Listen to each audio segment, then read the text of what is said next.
장모님, 제가 정리해 놓은 그릇 순서가 또 바뀌어 있네요. 왜 자꾸 제 말씀을 무시하시는 거예요? 제가 하라는 대로 좀 해주시면 안 돼요? 미안하다. 다음부터는 잘 지킬게. 어머님, 제가 매번 설명드리잖아요. 이렇게 하시면 제가 왜 설명을 해요?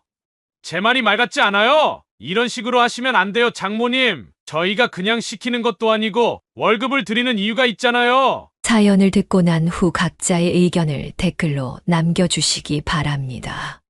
사소한 댓글이라도 사연자분에게 큰 힘이 될 수 있습니다. 각색될 수 있고 사연자분의 입장에서 구성될 수 있습니다. 40년 전, 그때도 감나무는 마당 한켠에 서 있었습니다. 홍기현 여사는 20살의 나이에 부모님의 소개로 남편을 처음 만났습니다. 마을 정자나무 아래에서 이루어진 첫 만남. 그녀는 고개를 숙인 채 남편의 목소리만 기억했습니다. 제가 비록 가진 건 없지만 열심히 살아가는 농부가 되겠습니다. 그의 진솔한 말투에 그녀의 마음이 기울었습니다. 결혼 후 시작된 생활은 가난했지만 행복했습니다.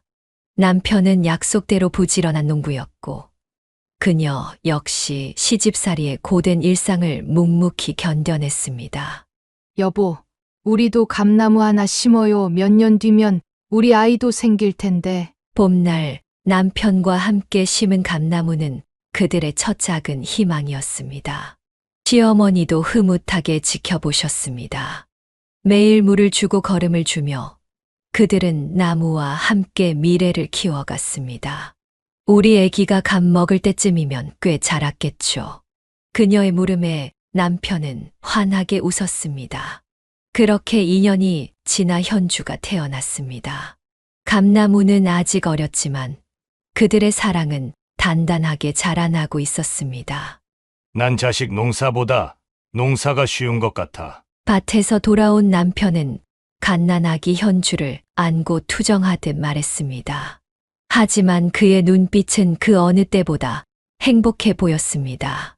농사일이 힘들어도 아기의 웃음소리에 모든 피로가 풀린다고 했습니다. 여보, 우리 현주 잘 키워야 해요. 우리처럼 농사 짓게 하진 말고. 그녀의 말에 남편은 고개를 끄덕였습니다. 두 사람 다 자식만큼은 자신들보다 나은 삶을 살았으면 했습니다. 글도 배우지 못한 그글이었지만 현주의 미래만큼은 밝게 만들어주고 싶었습니다. 하지만 행복은 오래가지 못했습니다. 현주가 중학생이 되던 해 남편은 농약 중독으로 쓰러졌습니다. 병원으로 옮기는 동안에도 그는 현주의 학비를 걱정했습니다. 귀여나, 현주는 꼭 공부를. 그것이 남편의 마지막 말이었습니다. 창밖에는 그들이 함께 심은 감나무가 한창 꽃을 피우고 있었습니다. 그해 가을, 처음으로 풍성한 열매를 맺은 감나무 아래서 그녀는 홀로 눈물을 삼켰습니다. 여보, 걱정 마세요. 내가 현주 잘 키울게요. 남편과의 추억이 깃든 감나무는 이제 그녀의 든든한 버팀목이 되었습니다.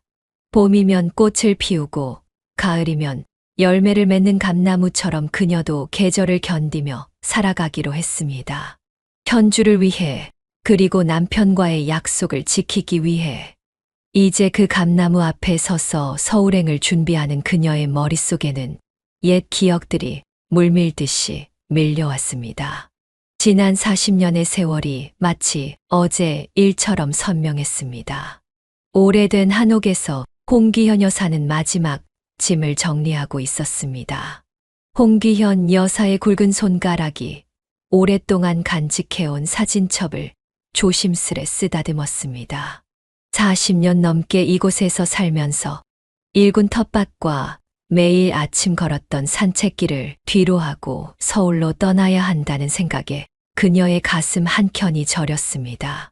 살면서 수없이 많은 추억이 담긴 집안 곳곳을 둘러보니 떠나기가 쉽지 않았습니다. 특히 마당 한켠에 자리 잡은 감나무는 시집와서 천며느리 노릇할 때 시어머니와 함께 심은 것이었습니다. 이제는 울창한 나무가 되어 매년 풍성한 결실을 맺어주었는데 올해는 그 단맛을 볼 수 없다는 생각에 아쉬움이 밀려왔습니다. 잘 지낼 수 있을까? 그녀는 창밖으로 보이는 감나무를 바라보며 한숨을 내쉬었습니다. 지난해 수확한 감을 말려둔 것이 아직도 창고에 가득했습니다. 이웃들에게 나눠주려 했던 건데 이제 그마저도 포기해야 했습니다. 평생을 농부의 아내로 살아오면서 그녀는 한 번도 도시 생활을 해본 적이 없었습니다. 서울이라는 거대한 도시에서 적응할 수 있을지, 딸의 육아를 제대로 도울 수 있을지 걱정이 앞섰습니다. 하지만 그녀에게는 선택의 여지가 없었습니다. 딸 현주에게서 온 전화는 3달 전이었습니다. 엄마, 우리 애기 좀 봐주실 수 있으세요? 직장 계속 다니려면 어쩔 수가 없어요. 그 한마디에 그녀는 고민 없이 그래라고 답했습니다. 자식을 위해서라면 무엇이든 할 수 있다는 게 그녀의 평생 신념이었기 때문입니다. 남편과 함께 일구어온 농사일도, 마을 부녀회장 직책도, 매주 토요일 모이던 문예교실도 모두 정리했습니다.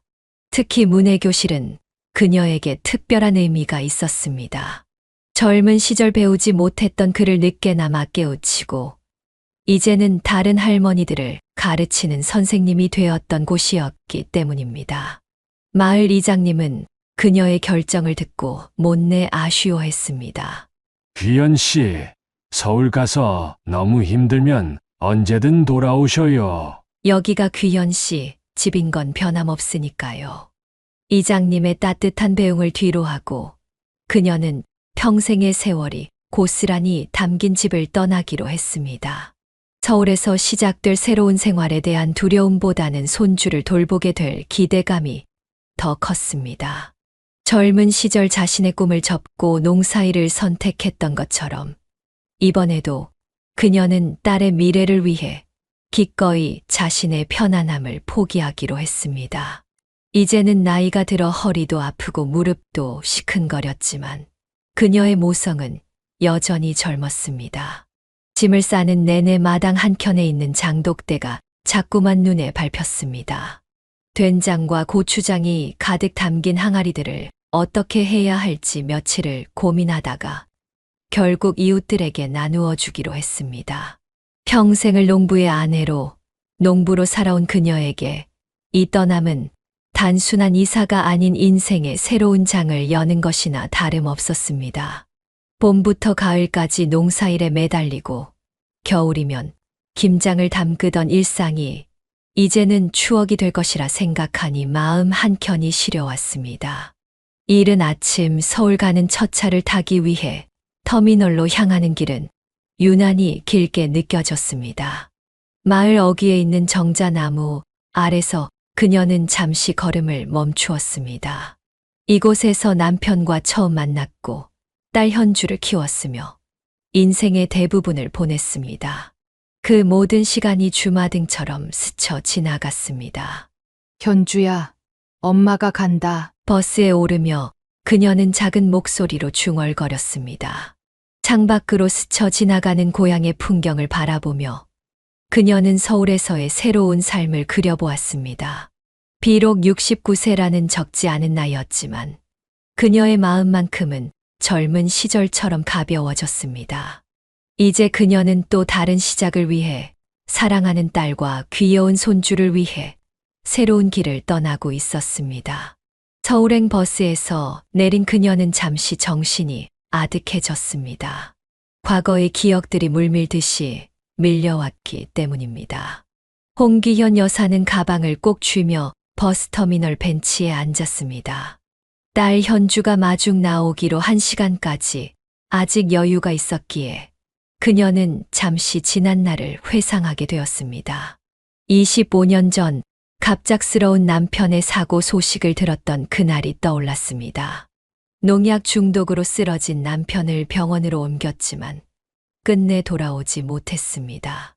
우리 현주, 엄마가 어떻게든 공부시켜서 좋은데 시집 보낼게. 그녀의 음식 솜씨는 시골에서도 이름이 났었습니다. 결혼 전부터 솜씨가 좋다는 소문이 나서 동네 잔치집이면 어김없이 불려갔었고, 시집 와서도 집안 대소사의 음식은 모두 그녀의 몫이었습니다. 그래서 선택한 것이 백반집이었습니다. 남편이 남긴 빚을 갚고 현주의 학비를 마련하기 위해 그녀는 과감히 집의 한쪽을 허물어 식당으로 개조했습니다. 귀연 씨, 정말 괜찮으시겠어요? 식당이라는 게 쉬운 일이 아닌데. 이웃들의 걱정 어린 만류에도 그녀는 굽히지 않았습니다. 새벽부터 일어나 반찬을 준비하고 점심시간이면 끊이지 않는 손님들을 맞이했습니다. 처음에는 서툴러서 실수도 많았지만 그녀의 정성이 담긴 음식은 금세 입소문을 타기 시작했습니다. 아줌마, 이 김치찌개 맛이 옛날 우리 엄마가 해주시던 맛이네요. 홍신의 된장찌개는 우리 동네에서 제일이야. 손님들의 칭찬은 그녀에게 큰 힘이 되었습니다. 특히 그녀의 된장찌개는 소문이 나서 멀리서도 찾아오는 손님들이 있었습니다. 직접 담근 된장으로 끓인 구수한 된장찌개와 정갈한 반찬들은 식당의 자랑이었습니다. 힘든 시간도 많았습니다. 한 번은 갑자기 찾아온 위생 점검에 당황해서 울기도 했고, 손님이 없어 쌀을 살 돈도 없었던 적도 있었습니다. 하지만 그때마다 현주의 얼굴을 떠올리며 버텼습니다.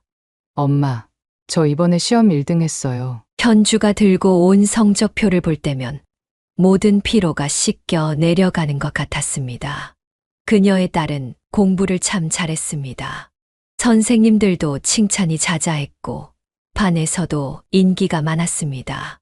그럴 때마다 그녀는 더 열심히 일했습니다. 새벽에 일어나 재료를 손질하고 밤늦게까지 식당을 정리하는 일이 힘들지 않았습니다.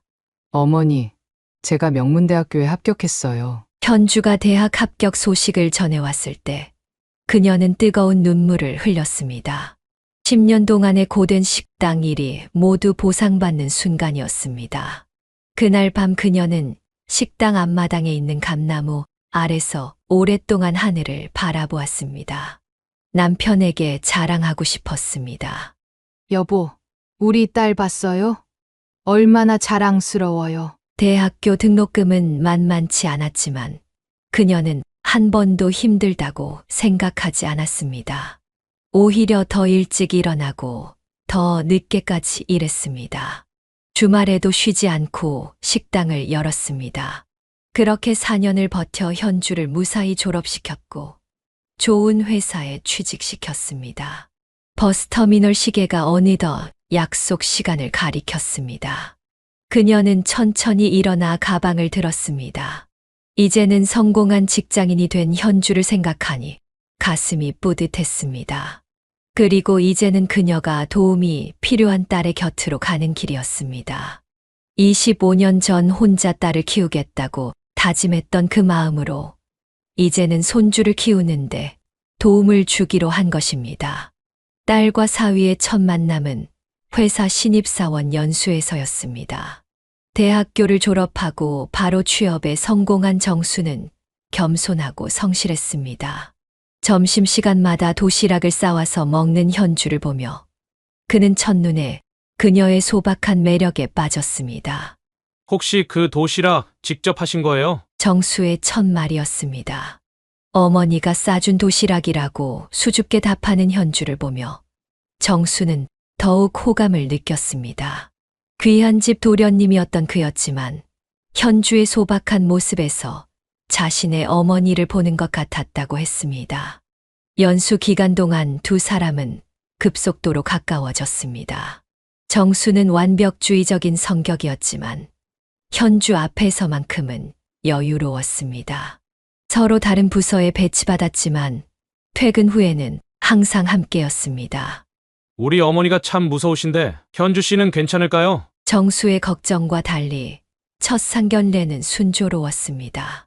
현주의 단정한 모습과 예의 바른 태도에 정수의 어머니도 흡족해했습니다. 특히 현주가 홍귀현 여사의 딸이라는 것을 알고는 더욱 마음에 들어했습니다. 식당을 하시면서도 딸을 명문대까지 보내셨다니. 대단하시긴 하네요. 하지만 결혼을 앞두고 정수의 강박적인 성향이 조금씩 드러나기 시작했습니다. 신혼집 인테리어부터 결혼식 준비까지 모든 것이 그의 기준에 맞아야 했습니다. 여보, 이건 이렇게 하는 게 더 좋지 않을까요? 현주의 의견은 점점 무시되었고 정수의 어머니도 서서히 본색을 드러냈습니다. 시어머니는 친정어머니가 시골에서 식당을 한다는 사실을 은근히 못마땅해 했습니다. 채아가 결혼하면 친정에 자주 가면 안 되는 거 알지? 그래도 현주는 참았습니다. 정수의 진심 어린 사랑을 믿었기 때문입니다. 결혼식 날 정수는 홍기현 여사 앞에서 꼭 현주를 행복하게 해주겠다고 약속했습니다. 하지만 결혼 후 정수의 완벽주의적 성향은 점점 더 심해졌습니다. 특히 아이가 생기고 나서는 육아에 대한 강박이 극에 달했습니다. 현주는 남편의 변화하는 모습에 적응하느라 힘들었지만 친정어머니의 도움을 청하기 전까지는 최선을 다해 견뎌냈습니다. 여보, 우리 엄마가 도와주시면 좋을 것 같아요. 그때만 해도 현주는 몰랐습니다. 이 제안이 얼마나 큰 변화를 가져올지를. 처음에는 반대하던 정수가 의외로 쉽게 승낙한 것도 어쩌면 그의 내면에 숨어있던 통제욕이 발현될 기회를 얻은 것인지도 모른다는 것을. 이렇게 시작된 세 사람의 동거는 결국 돌이킬 수 없는 상처를 남기게 될 운명이었습니다. 터미널을 나서는 그녀의 눈에 현주가 들어왔습니다. 홍기현 여사는 잠시 걸음을 멈추고 딸을 바라보았습니다. 한창 일할 때 보았던 앳된 모습은 사라지고 이제는 완연한 직장인이자 한 아이의 엄마가 된 딸의 모습이 새삼 낯설게 느껴졌습니다. 엄마, 여기에요. 현주가 반갑게 손을 흔들었습니다. 그녀는 천천히 걸음을 옮겼습니다. 딸을 바라보며 지난 시간들이 주마등처럼 스쳐 지나갔습니다. 대학교에 입학한 현주는 그녀의 기대 이상으로 훌륭하게 자랐습니다. 전액 장학금을 받으며 학업에 매진했고 방학이면 과외 아르바이트를 해서 생활비를 보태기도 했습니다. 엄마, 제가 이번에도 장학금 받았어요. 등록금 걱정하지 마세요. 그때마다 그녀의 가슴은 뭉클해졌습니다. 현주는 공부뿐만 아니라 모든 면에서 모범적이었습니다. 동아리 활동도 열심히 하면서 학과 대표도 맡았고 영어 성적도 우수해서 교환학생으로 미국에도 다녀왔습니다. 졸업을 앞두고 현주는 대기업 공채에 합격했습니다. 그녀는 딸의 첫 월급으로 산 작은 화장품 세트를 아직도 고이 간직하고 있습니다. 회사에서도 인정받는 직원이었던 현주는 빠르게 같은 회사의 정수를 만나 가정을 이루게 되었습니다. 엄마, 이제 우리 집으로 가요. 손주 보고 싶지 않으세요? 현주의 말에 그녀는 깊은 생각에서 깨어났습니다. 지금의 현주는 대기업 과장이자 11개월 된 아기의 엄마였습니다. 회사를 계속 다니기 위해 친정어머니의 도움이 필요했던 것입니다. 그래, 가자. 택시에 오르며 그녀는 생각했습니다. 자신이 평생 바라던 것은 딸의 행복이었습니다. 현주는 이제 자신의 꿈을 이루어가고 있었고 그 과정에서 다시 한번 어머니의 도움이 필요했습니다. 그녀는 이런 딸이 자랑스러웠습니다. 차창 밖으로 펼쳐지는 서울의 풍경이 낯설었지만 그녀의 마음은 든든했습니다. 현주가 자신의 길을 찾아갈 수 있도록 도왔던 것처럼 이제는 손주를 돌보며 현주가 자신의 꿈을 이어갈 수 있도록 돕고 싶었습니다. 그것이 어머니로서 그리고 할머니로서의 그녀의 새로운 사명이 되었습니다. 택시가 강남의 한 아파트 단지로 들어섰습니다. 넓은 아파트 단지를 보며 그녀는 가슴이 뭉클해졌습니다. 시골 백반집에서 시작된 모녀의 인연이 이제는 서울의 한복판에서 새로운 이야기를 써내려가게 된 것입니다. 현주의 아파트에 도착한 그녀는 잠시 현관 앞에서 망설였습니다. 홍기현 여사에게 이곳은 단순한 거처가 아닌 새로운 삶의 시작점이었기 때문입니다. 현주가 짐을 들어주며 집 안으로 안내했습니다. 엄마, 이쪽이 엄마 방이에요. 아기 방이랑 가까워서 밤에도 편하실 거예요. 방 안으로 들어서자 깔끔하게 정리된 가구들이 눈에 들어왔습니다.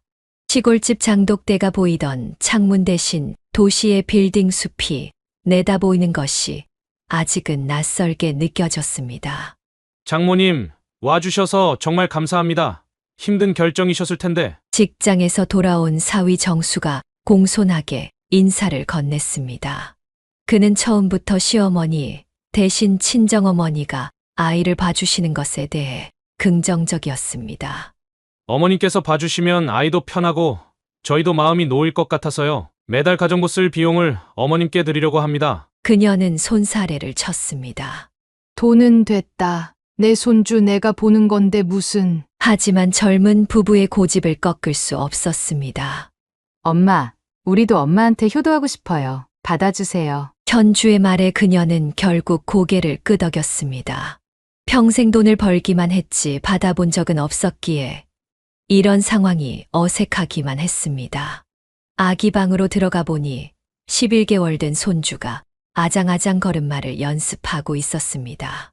그녀의 마음이 따뜻해졌습니다. 손주는 현주를 쏙 빼닮았습니다. 젖병을 물고 있는 모습이 어린 시절 현주와 똑같았습니다. 할머니가 왔네. 우리 똘똘이. 손주를 안아들자 작은 몸에서 전해지는 따뜻함이 가슴 가득 퍼졌습니다. 시골에서의 고단했던 삶이 모두 녹아내리는 것 같았습니다. 저녁 식사 시간, 그녀는 자연스럽게 부엌으로 향했습니다. 오랜 식당 생활로 익숙해진 손놀림으로 저녁 준비를 시작했습니다. 현주가 말렸지만 그녀는 고개를 저었습니다. 내가 할 수 있는 일은 하게 해줘. 그게 편해. 식탁에 오른 반찬들을 보며 정수가 감탄했습니다. 어머님, 이런 솜씨라면 저희가 더 좋은 것 같은데요. 현주야, 우리 복 받았다. 웃음 가득한 식탁에서 그녀는 새삼 감사함을 느꼈습니다. 도시 생활이 낯설고 두렵기는 했지만 사랑하는 가족들과 함께라면 잘 해낼 수 있을 것 같았습니다. 밤이 되어 손주를 재우면서 그녀는 다짐했습니다. 현주가 일과 육아를 모두 잘할 수 있도록 돕고 싶었습니다. 자신이 그랬듯이 현주도 자신의 꿈을 포기하지 않았으면 했습니다. 창밖으로 보이는 서울의 밤거리를 바라보며 그녀는 생각했습니다. 69년 인생에서 시작하는 새로운 도전이었지만 이건 역시 사랑하는 딸을 위한 선택이었습니다. 그리고 그 선택은 결코 후회되지 않을 것이라 믿었습니다. 그냥 가봐. 내가 다 할 테니까. 현주를 보내며 그녀는 미소 지었습니다. 이제 그녀의 새로운 일상이 시작되는 것입니다. 봄이 지나고 여름이 시작될 무렵 홍기현 여사는 점차 변화하는 집안 분위기를 느끼기 시작했습니다. 처음에 화기애애했던 모습은 사라지고 특히 사위 정수의 태도가 달라지고 있었습니다. 아, 장모님 행주를 어떻게 빠르신 거예요? 소독을 제대로 하셔야죠. 아침부터 들려오는 정수의 날카로운 목소리에 그녀는 움찔했습니다. 평생을 식당에서 위생관리를 해왔던 그녀였지만 정수의 기준은 달랐습니다. 여보, 엄마 평생 식당 하신 분이야. 그 정도는 알아서. 현주가 조심스럽게 말을 꺼냈지만 정수의 표정은 더욱 굳어졌습니다. 식당이랑 우리 집이랑 같아? 특히 아기가 있는 집은 더 신경 써야 하는 거 아니야? 그녀는 말없이 고개를 숙였습니다. 시골에서는 당연하게 여겼던 일들이 여기서는 모두 문제가 되는 것 같았습니다.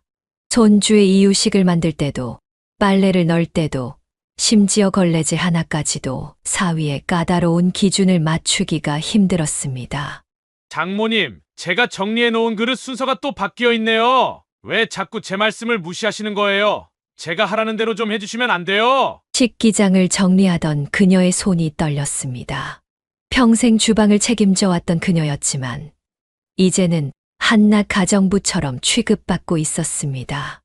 미안하다. 다음부터는 잘 지킬게. 그녀의 짧은 대답에 정수는 더욱 언성을 높였습니다. 어머님, 제가 매번 설명드리잖아요. 이렇게 하시면 제가 왜 설명을 해요?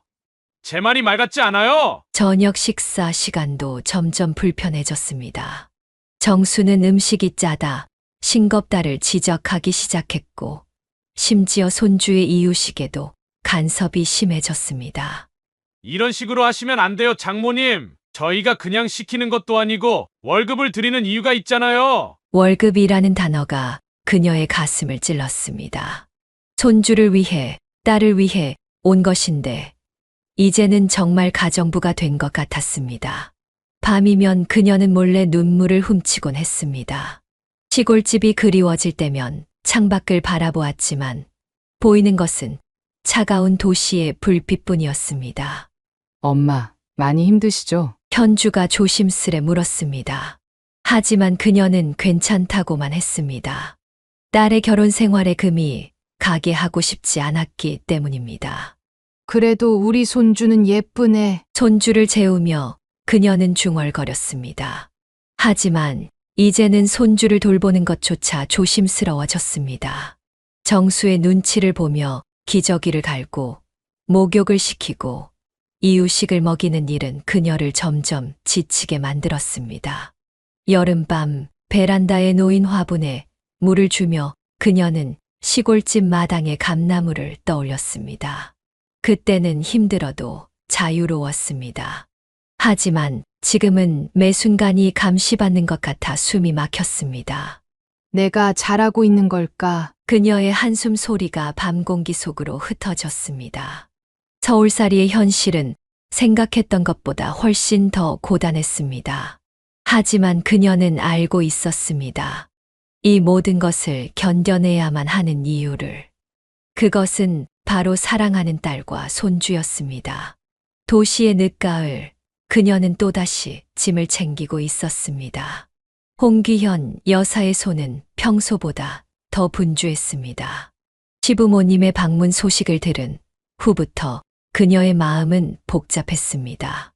엄마, 내일 시부모님 오신대요. 현주의 말에 그녀는 잠시 굳었다가 이내 담담한 척 대답했습니다. 그래. 난 마침 내일 옛날 식당 단골이셨던 분이 서울에 올라오신다고 해서 약속이 있어. 거짓말이었습니다. 하지만 어쩔 수 없었습니다. 시부모님과 마주치는 것이 불편했기 때문입니다. 특히 사돈어른은 친정어머니가 함께 산다는 것을 못마땅해 하는 눈치였습니다. 이른 아침 그녀는 서둘러 집을 나섰습니다. 가방 속에는 수건과 간단한 옷가지가 들어 있었습니다. 목적지는 동네 찜질방이었습니다. 어머님, 친구분과 즐거운 시간 보내세요. 사위의 말에는 묘한 비아냥거림이 묻어 있었습니다. 아마도 그녀의 핑계가 거짓이라는 것을 눈치챘을지도 모릅니다. 찜질방에 도착한 그녀는 깊은 한숨을 내쉬었습니다. 이곳은 그녀의 도피처가 되어 있었습니다. 시부모님이 방문할 때마다 그녀는 이곳에서 시간을 보냈습니다. 아이고, 또 오셨네요. 찜질방 주인 아주머니가 반갑게 맞아주었습니다. 이제는 단골이 되어 서로 아른 체를 하는 사이가 되었습니다.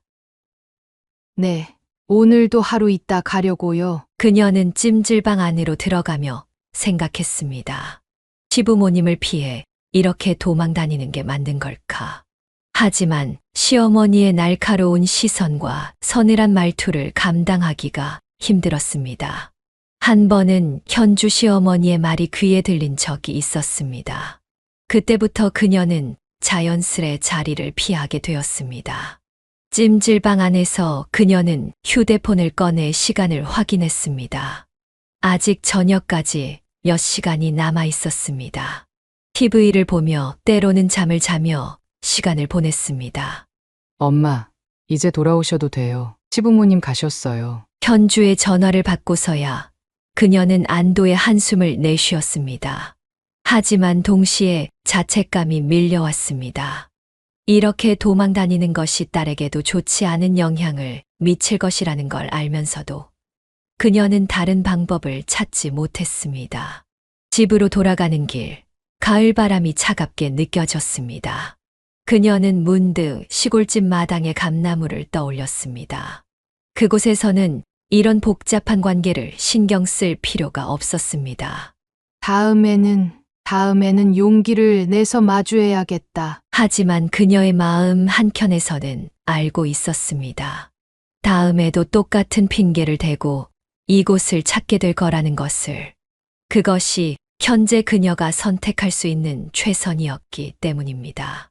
아파트에 도착해 현관문을 열기 전 그녀는 잠시 망설였습니다. 문 너머에서 들려올 정수의 차가운 말투가 벌써부터 귓가에 맴도는 것 같았습니다. 하지만 그녀는 알고 있었습니다. 이 모든 것을 견뎌내야만 하는 이유를. 그것은 바로 사랑하는 딸과 손주였습니다. 서늘한 겨울 저녁, 아파트는 평소보다 더 차갑게 느껴졌습니다. 홍기현 여사는 손주의 저녁 분유를 타면서도 연신 긴장된 눈치였습니다. 사위 정수가 퇴근하자마자 집안을 뒤집어 놓으며 서류를 찾고 있었기 때문입니다. 내일 중요한 회의에 필요한 서류인데 분명히 식탁 위에 뒀었는데. 정수의 목소리에는 날이 서 있었습니다. 그의 시선이 그녀에게 향했습니다. 장모님, 혹시 청소하시다가 치우신 거 아니에요? 아니, 난 식탁은 손도 안 댔어. 그녀의 떨리는 목소리에 정수의 의심은 더욱 깊어졌습니다. 확실해요. 제가 분명히 여기 뒀다니까요. 어머님께서 정리하시다가 실수로 버리신 건 아니고요. 현주가 퇴근하고 돌아왔을 때 집안의 분위기는 이미 최악이었습니다. 여보, 무슨 일이에요? 당신 어머니가 내 서류를 어디로 치우셨대? 내일 발표할 프레젠테이션 자료였다고. 현주는 얼굴이 굳어졌습니다. 엄마가 그러실 리가 없어요. 다시 한번 찾아보는 게. 당신은 맨날 어머님 편이야. 여기 분명히 있었다고. 정수의 고함 소리에 손주가 울음을 터뜨렸습니다. 그녀는 손주를 안고 방으로 들어가려 했지만 정수가 그녀를 불러 세웠습니다. 장모님, 정말 모르시는 거예요? 그 순간 현주가 버럭 소리를 질렀습니다. 여보, 이제 그만하세요. 엄마가 아니라잖아, 몇 번 말해. 그럼 누가 치웠다는 거야? 부부의 언쟁이 계속될 때쯤 정수의 휴대폰이 울렸습니다. 잠시 통화를 마친 그의 얼굴이 창백해졌습니다. 서류가 제 가방에 있었대요. 아침에 회사 가기 전에 넣어뒀던 걸 깜빡했나 봐요. 순간 거실에 무거운 정적이 내려앉았습니다. 그녀는 손주를 안은 채 굳어 있었고 현주는 눈물을 글썽이며 정수를 노려보았습니다. 그거 봐, 내가 그럴 줄 알았어. 뭐해, 우리 엄마한테 사과 안 하고. 하지만 정수는 작은 목소리로 죄송합니다 라고 중얼거린 뒤 서둘러 방으로 들어가 버렸습니다. 그날 밤 부부의 방에서는 오랫동안 언쟁이 이어졌습니다. 당신 요즘 우리 엄마한테 너무한 거 알아? 가정부 대하듯 하고. 그건 당신 어머니가 자꾸 내 말씀을 무시하시니까. 그녀는 손주방에서 이 모든 소리를 들으며 눈물을 훔쳤습니다. 이제는 자신이 이 집에 있는 것이 딸의 결혼 생활에 방해가 되는 것은 아닌지 걱정되기 시작했습니다. 창밖으로 보이는 서울의 밤하늘은 그 어느 때보다 어두웠습니다. 내가 없는 게 나아질까? 그녀는 손주의 작은 손을 잡으며 깊은 한숨을 내쉬었습니다. 시골집으로 돌아가고 싶다는 생각이 간절해졌지만 한편으로는 딸과 손주를 두고 떠날 수 없다는 것도 알고 있었습니다. 이제 그녀는 딸의 행복과 자신의 자존심 사이에서 깊은 고민에 빠지게 되었습니다. 그러던 어느 날 사건은 발생되었습니다. 더 이상은 안 되겠어. 장모님이랑은 못 살아. 정수의 고함 소리가 아파트를 가득 메웠습니다. 홍기현 여사는 떨리는 손으로 손주를 안은 채 굳어 있었습니다. 불과 몇 분 전의 일이 악몽처럼 느껴졌습니다. 평소와 다름없는 아침이었습니다. 그녀는 손주의 기저귀를 갈아주려 욕실로 향했습니다. 평소처럼 문을 열었을 뿐인데 샤워 중이던 정수와 마주치고 말았습니다. 어머님, 노크도 안 하시고 왜 그러시는 거예요? 당황한 그녀는 급히 문을 닫았지만 이미 사고는 일어난 뒤였습니다. 화가 난 정수는 옷을 챙겨 입고 나와 거실에서 폭발하고 말았습니다.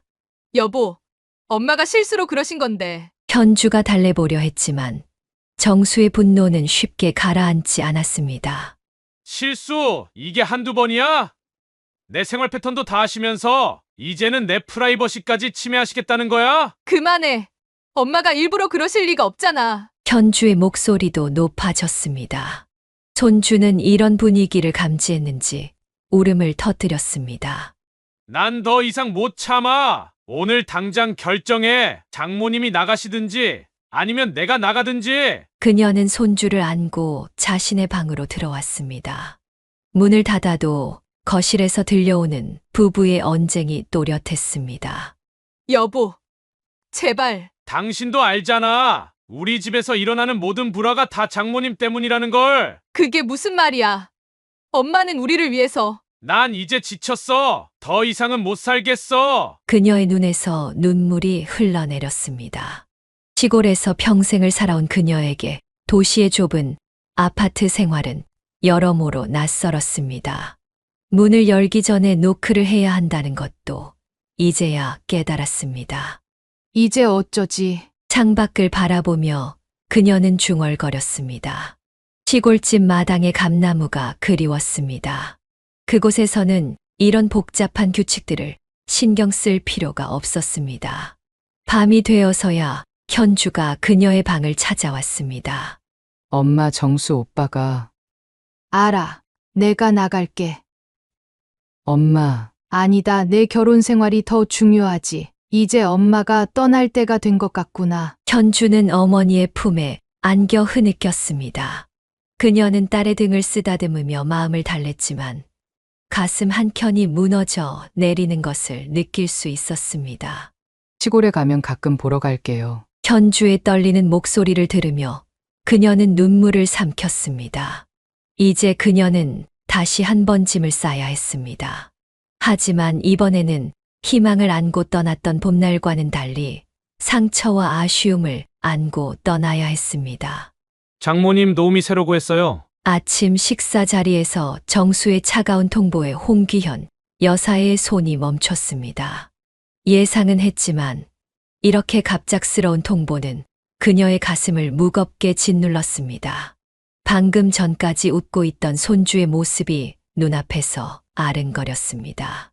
오빠, 이렇게 갑자기. 현주의 목소리가 떨렸습니다. 하지만 정수의 결심은 확고해 보였습니다. 이미 다 결정된 일이야. 어머님도 시골이 더 편하실 거야. 전문 육아 도우미가 오시면 우리도 더 안심이 될 거고. 아침 식탁에 내려앉은 무거운 침묵 속에서 그녀는 묵묵히 자리에서 일어났습니다. 방으로 들어가 짐을 정리하기 시작했습니다. 6개월 전 희망을 안고 올라왔던 서울살이가 이렇게 끝나게 될 줄은 몰랐습니다. 서랍을 열 때마다 추억들이 쏟아져 나왔습니다. 엄마, 제가 잘못했어요. 제가 오빠를 좀 더 설득해 볼게요. 현주가 그녀의 방으로 들어와 흐느꼈습니다. 딸의 눈가에 맺힌 눈물을 보며 그녀의 마음도 무너져 내렸습니다. 울지 마. 엄마가 잘못한 거야. 도시 생활에 적응하지 못한 내 탓이지. 너희 부부 사이도 안 좋아지게 만들고. 짐을 싸면서 그녀의 손이 떨렸습니다. 서랍 안에는 손주의 사진들이 가득했습니다. 매일 찍어둔 사진들을 하나하나 정리하면서 그녀의 눈시울이 붉어졌습니다.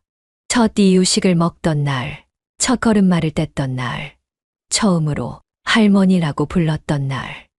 모든 순간이 사진 속에 고스란히 담겨 있었습니다. 할머니가 미안해. 잠든 손주의 뺨을 쓰다듬으며 그녀는 작은 목소리로 속삭였습니다. 이제 막 할머니라고 부르기 시작한 손주의 목소리가 귓가에 맴돌았습니다. 손주의 옷가지들을 정리하면서 그녀는 매 순간을 기억하려 했습니다. 정수가 예약해준 기차 시간은 다음 날 아침이었습니다. 마지막 밤, 그녀는 잠들지 못했습니다. 창밖으로 보이는 서울의 밤거리를 바라보며 지난 6개월을 돌아보았습니다. 처음 서울에 왔을 때의 설렘과 기대, 손주를 돌보며 느꼈던 행복, 그리고 점점 어긋나기 시작한 사위와의 관계까지 모든 것이 꿈처럼 스쳐 지나갔습니다. 새벽녘 그녀는 조용히 부엌으로 나왔습니다.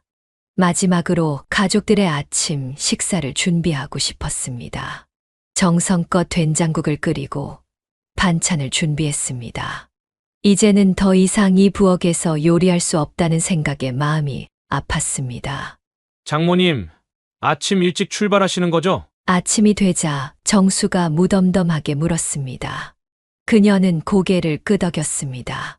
더 이상 할 말이 없었습니다. 마지막으로 준비한 아침 식사도 거의 손도 대지 않은 채 끝났습니다. 엄마, 제가 역까지 모셔다 드릴게요. 현주의 손이 떨리고 있었습니다. 그녀는 딸의 손을 꼭 잡았습니다. 괜찮아. 택시 타고 갈게. 넌 회사 가야지. 오늘 중요한 회의 있다며. 마지막으로 손주를 안아보려 했지만 아직 잠든 손주를 깨울 수는 없었습니다.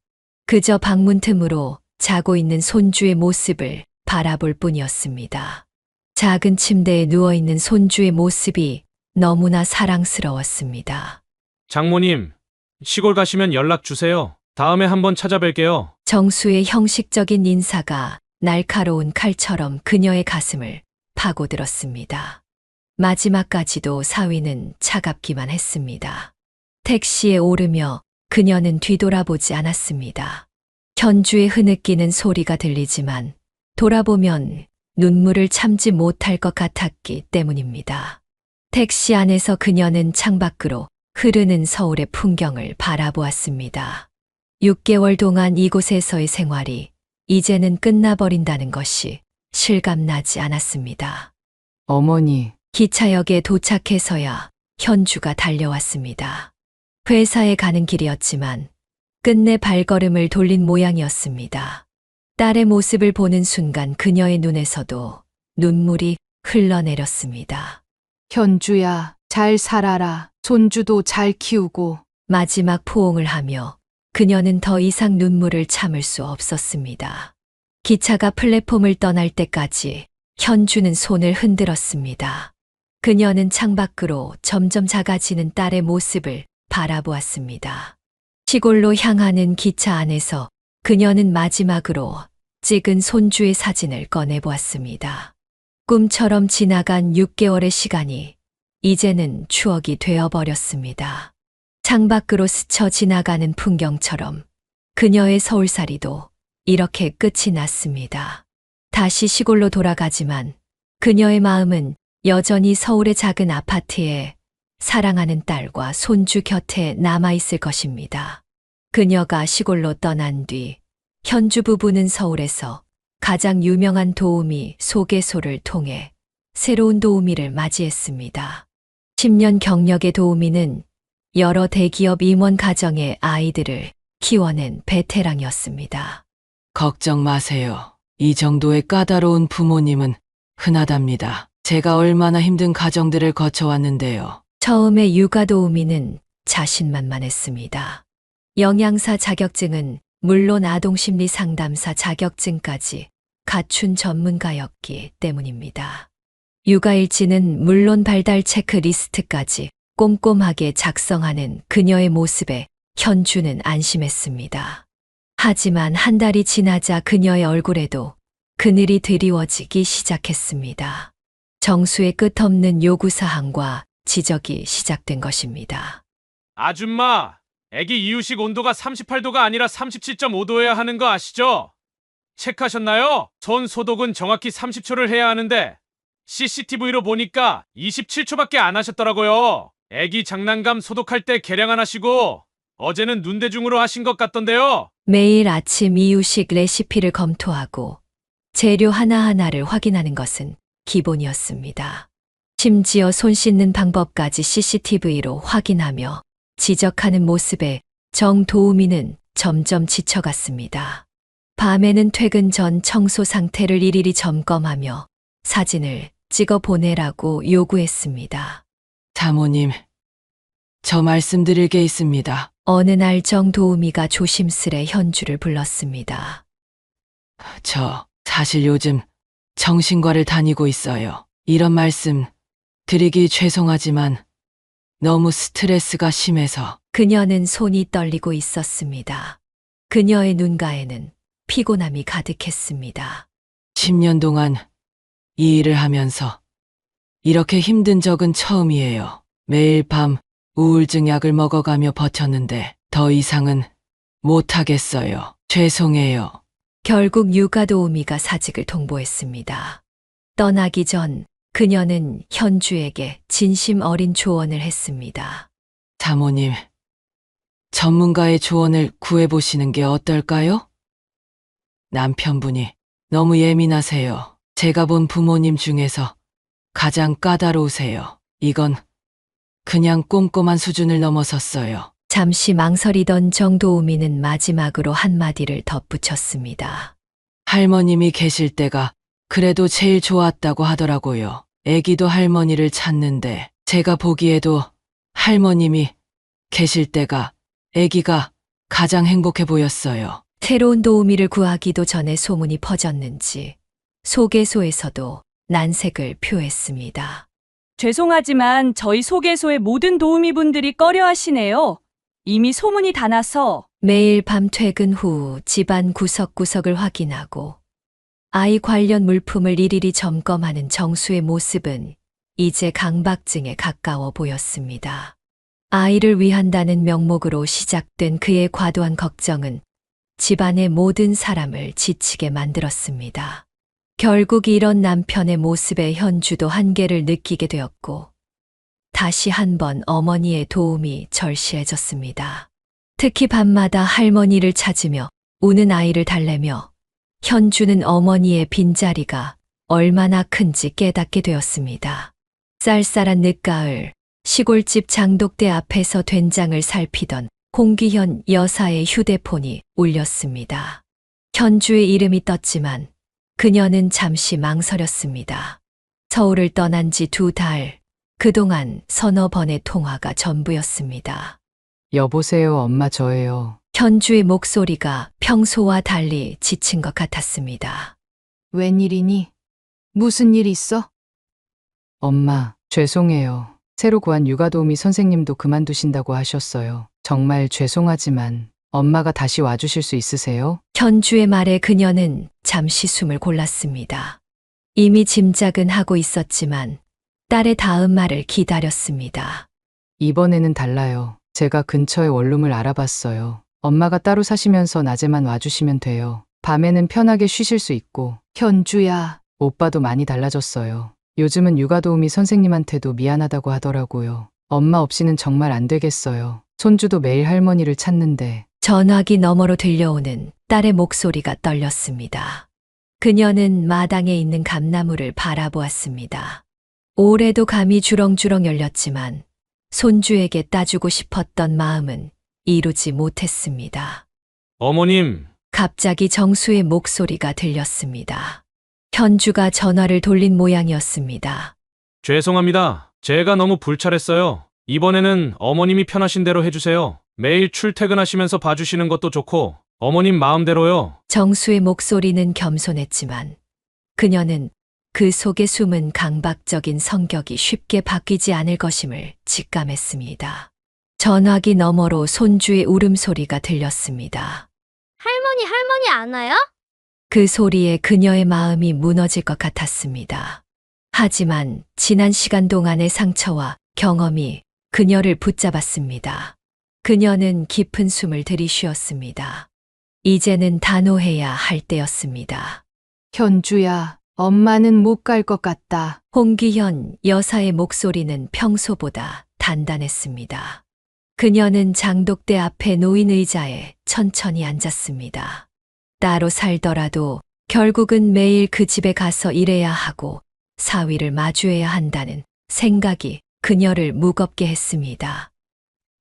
엄마, 제발요. 이번에는 달라질 거예요. 달라지지 않아. 사람은 그렇게 쉽게 변하지 않는 법이야. 전화기 너머로 들려오는 딸의 애원에 그녀의 마음도 아팠습니다. 하지만 지난 6개월의 경험이 그녀를 더 현명하게 만들었습니다. 엄마가 따로 살면 되잖아요. 매일 퇴근하고 가실 수도 있고. 현주야, 잘 생각해봐. 내가 따로 산다고 해서 뭐가 달라지니?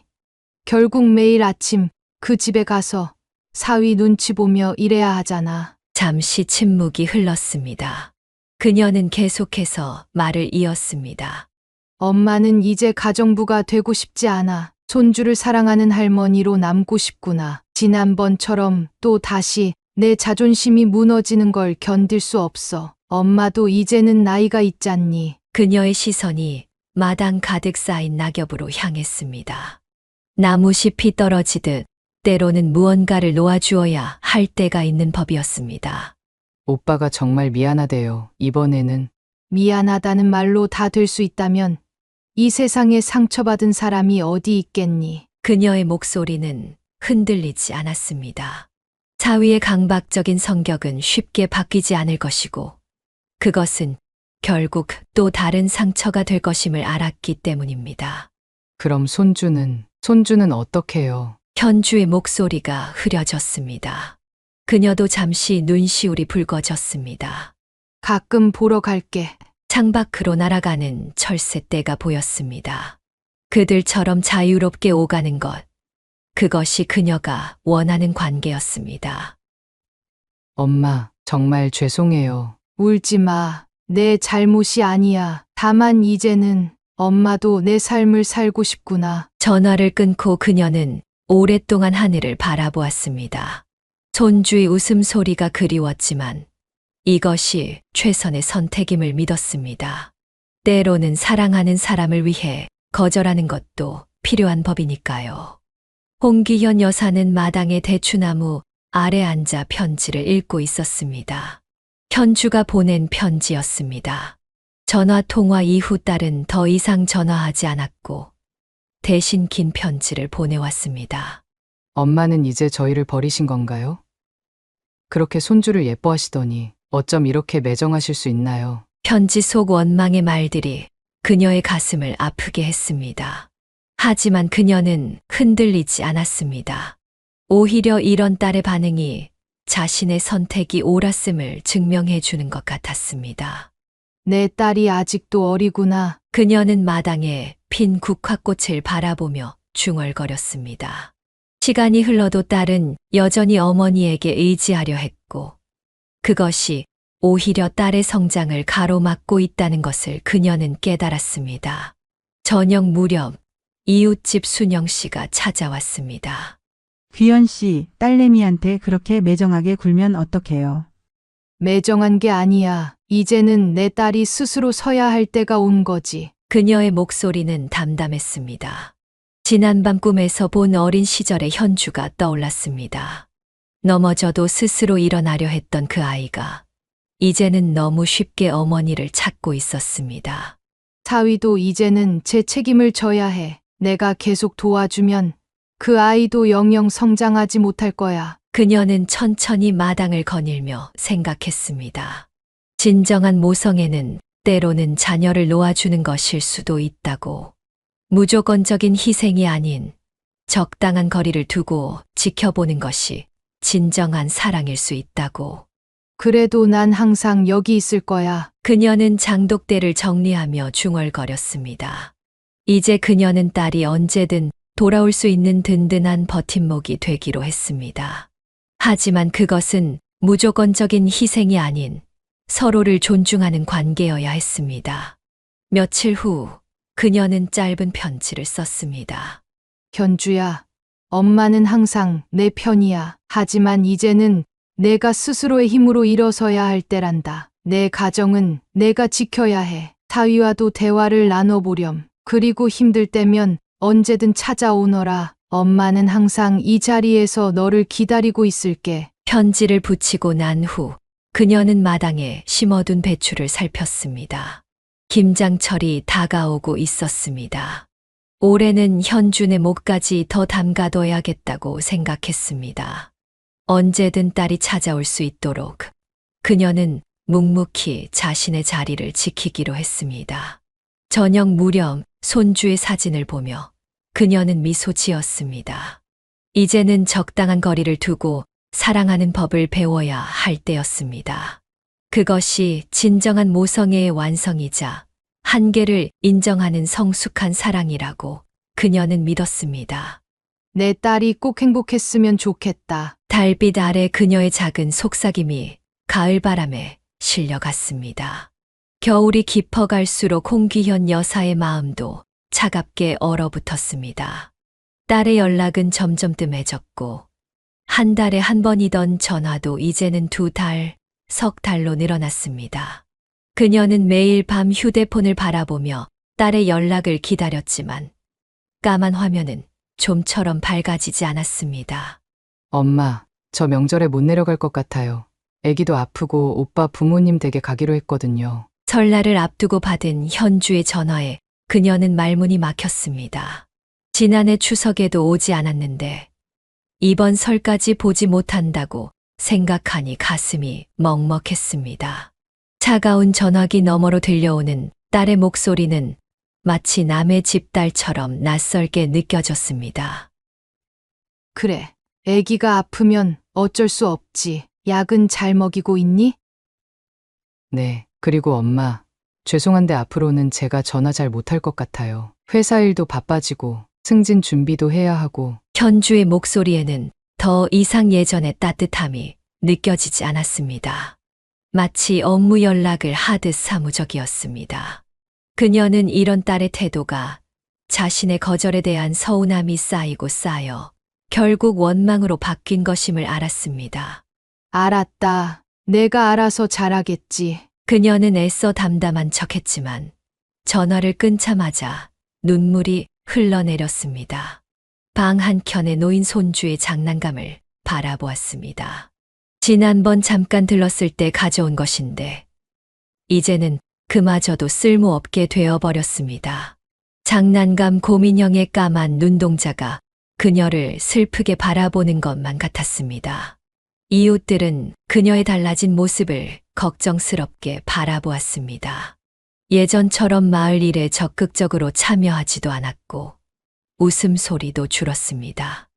귀연 씨, 설날에 우리 집에서 같이 밥이라도 먹어요. 혼자 있지 말고. 이웃집 순영 씨의 제안에 그녀는 고개를 저었습니다.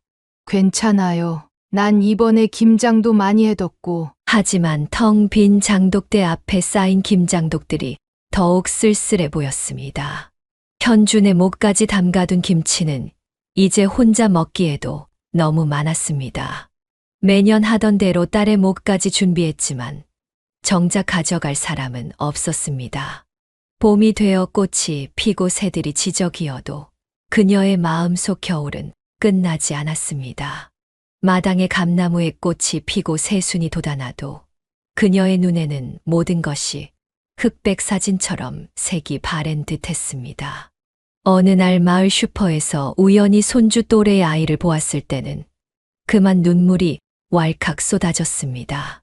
아이가 할머니라고 부르며 달려가는 모습을 보고 있자니 가슴 한 구석이 찢어지는 것 같았습니다. 할머니, 왜 울어요? 낯선 아이의 물음에 그녀는 대답하지 못했습니다.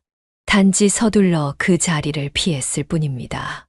집으로 돌아오는 길, 마당의 감나무가 그녀를 반겼습니다.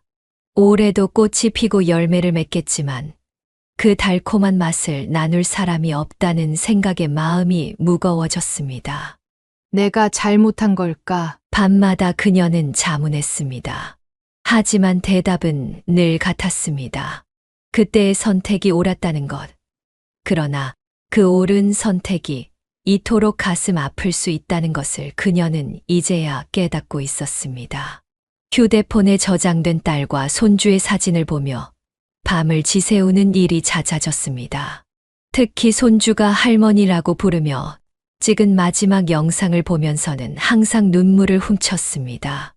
영상 속 손주의 목소리는 점점 더 낯설게 들렸고 그 모습은 흐릿한 추억으로 발해가고 있었습니다. 봄, 여름, 가을이 지나고 다시 겨울이 왔습니다. 그러나 달력의 계절만 바뀌었을 뿐 그녀의 마음속에는 여전히 차가운 겨울이 머물러 있었습니다. 딸과의 거리는 시간이 흐를수록 점점 더 멀어져만 갔고 그 거리감은 이제 돌이킬 수 없을 만큼 깊어져 있었습니다. 문해교실에서 배운 글씨로 일기를 쓰는 것이 그녀의 유일한 위안이 되었습니다. 딸에게 하고 싶은 말들, 손주에게 들려주고 싶은 이야기들을 노트에 한자 한자 써내려갔습니다. 하지만 그 일기장은 결코 전해지지 않을 편지처럼 그녀의 서랍 속에서 차곡차곡 쌓여만 갔습니다. 현주는 어머니의 단호한 거절 이후 복잡한 감정에 휩싸였습니다. 평생 자신을 위해 희생하던 어머니가 처음으로 자신의 부탁을 거절한 것이었습니다. 처음에는 서운함이었다가 곧 원망으로 변했습니다. 엄마가 조금만 더 참아주시면 될 텐데. 퇴근길에 울던 아이를 달래며 현주는 중얼거렸습니다. 남편은 강박증 치료를 거부했고 새로 구한 육아도우미와도 갈등이 깊어져만 갔습니다. 이런 상황에서 어머니의 거절은 현주에게 일종의 배신처럼 느껴졌습니다. 시어머니의 은근한 비꼼에 현주의 마음은 더욱 복잡해졌습니다. 어머니에 대한 원망이 깊어질수록 그녀는 점점 더 시댁의 편에 서게 되었습니다. 어쩌면 그것이 흔들리는 결혼 생활을 지키는 방법일 것 같았기 때문입니다. 이제 우리도 시어머니 모시고 살까 해요. 현주의 제안에 정수의 얼굴이 밝아졌습니다. 그 순간부터 현주는 의도적으로 어머니와 거리를 두기 시작했습니다. 전화도 점점 줄였고 문자로만 안부를 전했습니다. 명절에도 시댁을 먼저 찾았고 친정은 시간이 없다는 핑계로 미뤘습니다. 어머니가 보내는 소포도 돌려보냈습니다. 동료와의 대화에서 현주는 스스로를 합리화했습니다. 하지만 밤마다 옛 사진을 보며 울던 어머니의 모습이 자꾸 떠올랐습니다. 그럴 때면 더욱 냉담한 태도로 그 죄책감을 감추려 했습니다. 우리 이사 가는 거 어머니한테는 말씀드리지 말아요. 결국 현주는 이사를 하면서도 어머니께 새 주소를 알리지 않았습니다. 그것이 관계를 완전히 끊는 가장 쉬운 방법이라 생각했기 때문입니다. 하지만 그녀의 마음 한구석에는 항상 어머니에 대한 그리움이 자리 잡고 있었습니다. 마치 오래된 상처처럼 아물지 않은 채로 남아 있었습니다. 해가 바뀌고 봄이 다시 찾아왔지만 홍기현 여사의 일상은 달라지지 않았습니다. 서랍 속 일기장은 계속해서 두꺼워졌고 딸과의 거리는 더욱 멀어져만 갔습니다. 어느 날 마을 이장님이 들려준 소식은 그녀의 마음을 더욱 무겁게 했습니다. 현주가 승진했다더군요. 이제 과장이라나? 그녀는 그제야 알았습니다. 이제는 딸의 소식조차 남의 입을 통해 듣게 되었다는 것을. 한때는 작은 일도 전화해서 알려주던 딸이었는데 이제는 이런 큰 일도 모르고 지내는 사이가 되어버렸습니다. 할머니가 보고 싶어요. 예전에 손주가 했던 말이 귓가에 맴돌았습니다. 하지만 이제 그 아이는 할머니를 기억하기나 할까요? 가끔 소포로 보내는 옷가지며 장난감도 점점 돌려보내지는 일이 잦아졌습니다. 어머님, 아이 물건은 저희가 알아서 할 테니 신경 쓰지 마세요. 사위의 문자 메시지는 차가웠습니다. 그래도 명절이면 작은 선물이라도 보내던 그녀였지만 이제는 그마저도 조심스러워졌습니다. 추석이 다가오자 현주에게서 문자가 왔습니다. 엄마, 이번에도 못 내려갈 것 같아요. 이제 우리도 각자의 삶이 있잖아요. 너무 신경 쓰지 마세요. 각자의 삶이라는 말이 가슴을 파고들었습니다. 그녀는 휴대폰을 내려놓고 마당으로 나왔습니다. 추석을 앞두고 예쁘게 익어가는 감들이 그녀의 눈에 들어왔습니다. 어느 날은 이웃집 순영 씨가 손주의 사진을 보여주었습니다. 귀연 씨, 이거 보세요. 우리 딸이 보내준 현주 씨네 가족 사진이에요. 백화점에서 찍었다네요. 사진 속의 손주는 많이 자라 있었습니다. 이제는 유치원 가방을 맨 키 큰 아이가 되어 있었습니다. 그녀는 사진을 보는 순간 눈물이 핑 돌았습니다. 손주의 얼굴이 낯설게 느껴졌습니다. 더 이상 그녀가 알던 어린 아기의 모습은 아니었습니다. 장독대 앞에 쌓인 김장독들은 이제 반으로 줄었습니다. 더 이상 딸내 몫을 담그지 않게 된 지도 오래됐습니다. 평생을 딸을 위해 살았던 그녀였지만 이제는 그 마음조차 접어야 할 때가 온 것 같았습니다. 하지만 마음 한구석에서는 여전히 전화벨 소리를 기다리고 있었습니다. 언젠가 딸이, 손주가 다시 찾아올지도 모른다는 희미한 기대를 안고 그녀는 오늘도 장독대를 정리하고 마당을 쓸었습니다. 그렇게 시간은 흘러갔고 그녀의 주름은 더욱 깊어져만 갔습니다. 하지만 더 깊어진 것은 그녀의 주름이 아닌 딸과의 거리였습니다. 겨울이 다시 찾아왔습니다. 홍기현 여사는 장독대 앞에서 허리를 펴고 하늘을 올려다보았습니다. 까마귀 한 마리가 감나무 가지에 앉아 울었습니다. 이제는 감을 따먹는 새들조차 줄어들었습니다. 올해도 감은 대부분 땅에 떨어져 썩어갔습니다. 귀연 씨, 괜찮아요? 또 아프시다면서요? 이장님이 찾아왔을 때 그녀는 겨우 몸을 일으켜 문을 열었습니다. 요즘 들어 자주 아팠습니다. 딸의 빈자리가 병이 되어 그녀의 몸을 파고드는 것만 같았습니다.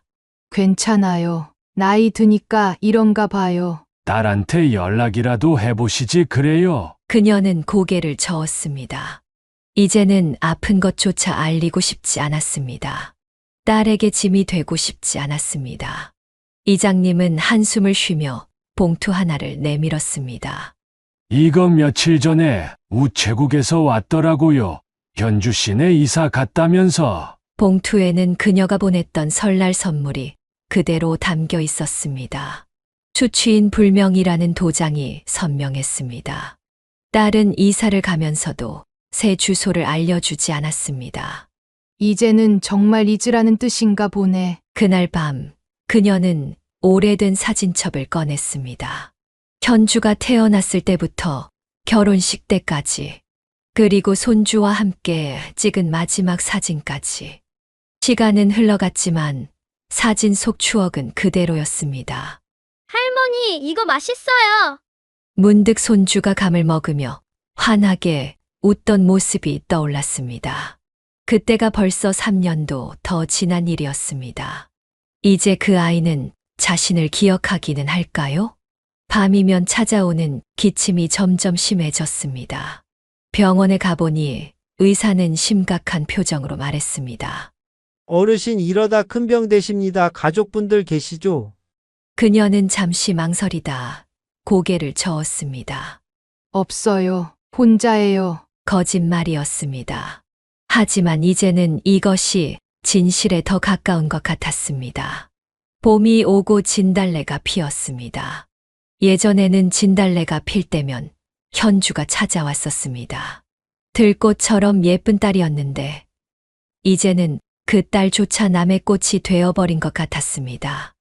귀연 씨, 이번 주말에 요양원 구경 한번 가보시겠어요? 우리 언니가 있는데 참 좋대요. 준영 씨의 제안에 그녀는 잠시 생각에 잠겼습니다. 어쩌면 그것도 나쁘지 않을지 모르겠다고 생각했습니다. 이 집에 혼자 남아 딸을 기다리는 것보다는.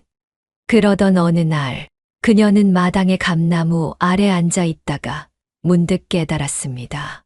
자신의 선택이 결국 이런 결말을 만들었다는 것을. 딸의 삶을 위해 내린 선택이 역설적으로 둘 사이의 관계를 완전히 끊어놓았다는 것을. 내 선택이 맞았을까? 밤하늘의 별들에게 물었지만 대답은 돌아오지 않았습니다. 다만 차가운 밤바람만이 그녀의 머리칼을 흔들 뿐이었습니다. 서랍 속에는 여전히 보내지 못한 편지들이 가득했습니다. 손주의 생일마다 써둔 편지, 명절 때마다 쓴 편지. 이제는 그것들마저 낡아 누렇게 변해가고 있었습니다. 이제는 정말 보내지 못하겠구나. 그녀는 천천히 편지들을 꺼내 마당에서 태우기 시작했습니다. 연기 속으로 사라지는 글자들을 바라보며 그녀는 마지막 기도를 올렸습니다. 현주야, 내가 행복하다면 그걸로 됐다. 타오르는 불꽃 속에서 그녀의 눈물이 마지막으로 흘러내렸습니다. 이제 그녀의 마음 속에는 더 이상 기다림도 그리움도 없었습니다. 단지 비어버린 마음만이 남아있을 뿐이었습니다. 마당의 감나무는 여전히 그 자리에 서서 계절을 보내고 있었습니다. 하지만 이제 그녀의 마음 속에서는 모든 계절이 끝나버린 것만 같았습니다. 정수의 강박증은 결국 전문의의 도움을 받게 되었습니다. 육아 도우미마저 견디지 못하고 떠난 후 현주는 더 이상 남편의 상태를 방치할 수 없었습니다.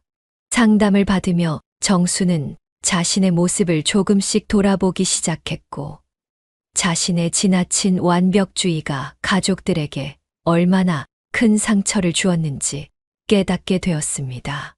여보, 우리 엄마가 틀린 게 아니었어요.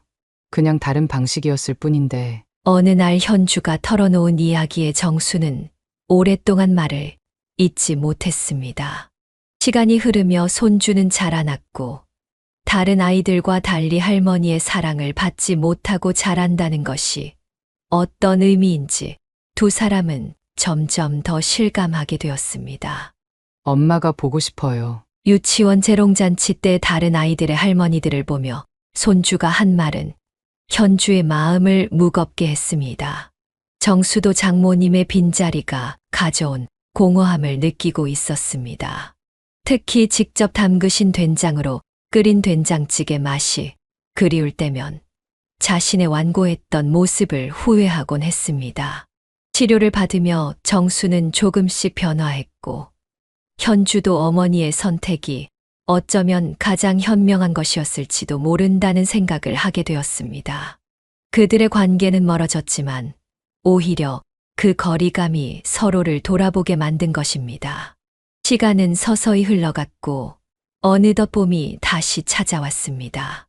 세월은 흘러 홍기현 여사의 75번째 생일이 다가왔습니다.